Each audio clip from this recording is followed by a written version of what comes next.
The late afternoon sun slanted through the dusty garage windows, casting long streaks of amber light across the concrete floor.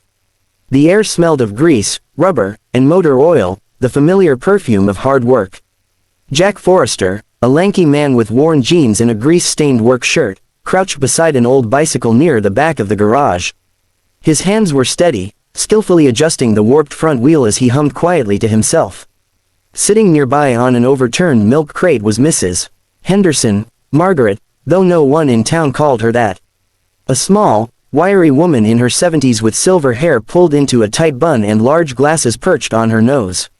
The bicycle, once powder blue, had faded to a dull grayish tone with specks of rust dotting the frame. "You really don't have to do this, Jack," she said softly, watching him with grateful eyes. "I know it's not part of your job." Jack gave a small shrug without looking up. "You get around town on this thing, don't you? Looks like it's carried you through a few decades. A little TLC, she'll be good as new." Mrs. Henderson chuckled, her laugh like dry leaves rustling in the wind. "Bought it in 1968. Paid $32 for it." "Well, that's what I call value," Jack said with a grin. "Chain was bone dry, brakes were shot. I swapped out a couple of old parts from the scrap pile. Should ride like butter now." She reached into her purse and pulled out a small, foil-wrapped package. "I made you an apple pie. It's still warm. Not much, but..." Jack wiped his hands on a rag and took the pie with both hands like it was made of gold. "Mrs. Henderson, this is better than a paycheck." Just then, the sound of tires crunching gravel made them both turn. A sleek black BMW slid into the parking lot and came to a halt with unnecessary flair. Out stepped Don Wexler, the garage owner, mid-40s, slick hair, tailored shirt with the sleeves always rolled up like he did any real work. He walked with the confidence of someone who thought owning something made him important. He paused as he saw Jack crouched next to the ancient bicycle, his eyes narrowing. "What the hell is this?" he snapped, his voice sharp and condescending. Jack stood slowly, resting his hands on his hips. "Just helping out a neighbor." Don took a few steps closer, eyeing the rust bucket with disdain. "That isn't a neighbor, that's a liability on wheels. You fixing up junk now? On company time." "It took me 15 minutes, Jack said calmly. "Didn't use any new parts. Just something from the scrap bin." "Scrap still costs money. Time still costs money," Don said, pointing a finger. "This ain't a soup kitchen. If you're working under this roof, you do jobs that bring in profit, not pies and thank you notes." Mrs. Henderson started to speak, but Jack gently held up a hand to stop her. "I get it," Jack said. "No good deed goes unpunished." "You're damn right it doesn't," Don replied. "You want to be a hero, do it somewhere else. You're done here." Mrs. Henderson gasped, her hand flying to her mouth. Jack stared at Don for a long moment, then exhaled slowly. No yelling, no pleading, he just peeled off his gloves, dropped them neatly on the workbench, and nodded once. "All right," he said, "guess I'm done." He turned to Mrs. Henderson and offered her a kind smile. "Take care of that bike. She's got a few miles left in her." And with that, Jack walked out of the garage, the apple pie still tucked under one arm, the setting sun glowing behind him like a quiet promise. The morning air was still, quiet, as if the world hadn't quite decided to wake up yet. Birds chirped faintly in the distance, and the soft pink of sunrise bled into the clouds above the modest suburban cul-de-sac.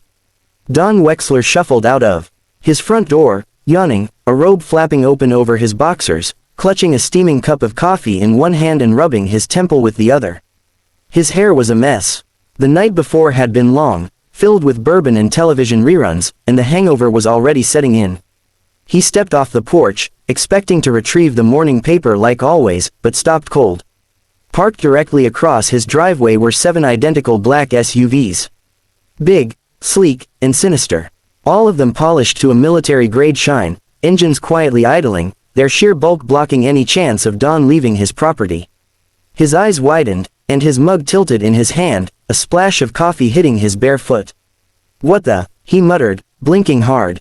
He took a cautious step forward, then another. The SUVs didn't move. Nobody got out. "Hey," Don shouted, his voice cracking. "You people lost." Still nothing. He walked to the edge of his lawn, waving his arms now. "This is private property, all right. You can't just..." The door of the lead SUV clicked open. Out stepped a man in a black suit, crisp and wrinkle-free, with a close-cropped haircut and dark sunglasses. He moved with purpose, followed by two other similarly dressed men, one on each side. All three walked in unison, hands either behind their backs or at their sides, emotionless and unreadable. Don took a cautious step back, heart rate picking up. "Who are you guys? FBI, you got the wrong house or something." The lead man stopped a few feet from Don and slowly pulled an ID badge from his inner coat pocket. Don squinted, but the words were too small and too official looking to make sense of. "Mr. Donald Wexler?" the man asked in a voice that was firm but calm. "Yeah," Don replied. "What's this about?" Before he could answer, another door opened. Out stepped Mrs. Henderson, but this wasn't the same woman from yesterday. Gone was the cardigan and plastic rain bonnet. She now wore a dark blue suit tailored to perfection, a single pearl necklace resting at her throat. Her hair was still pinned up neatly, but her entire presence had shifted, from sweet old lady to someone who clearly hadn't needed help crossing the street in a very long time. Don blinked several times. "What the hell?" Mrs. Henderson walked forward, coolly, like she'd done this sort of thing countless times before. The agent stepped aside for her as if she were royalty. "Good morning, Donald," she said evenly, as if they were simply neighbors catching up over a fence. "Mrs. Henderson," Don stammered. "I never told you my last name, did I?" she asked, voice gentle but steely. "It's Henderson, Margaret Henderson, as in Henderson Defense Systems." The name hit Don like a slap to the face. His mouth opened, but no words came out. "You fired a man for helping me," she said, tilting her head slightly. "A man who's served his country, fixed your messes, and showed more integrity in 10 minutes than you've probably managed in your life." One of the agents handed her a sleek tablet. She tapped the screen, then handed it to Don. "What's this?" he croaked. She smiled. "An audit request, a lien notice, a few compliance forms you've neglected since 2018. Oh, and a lawsuit." Don's eyes scanned the screen. His hands began to shake. Mrs. Henderson turned to leave. "Next time you decide to fire a man for doing the right thing, remember, you never know who someone's fixing a bike for."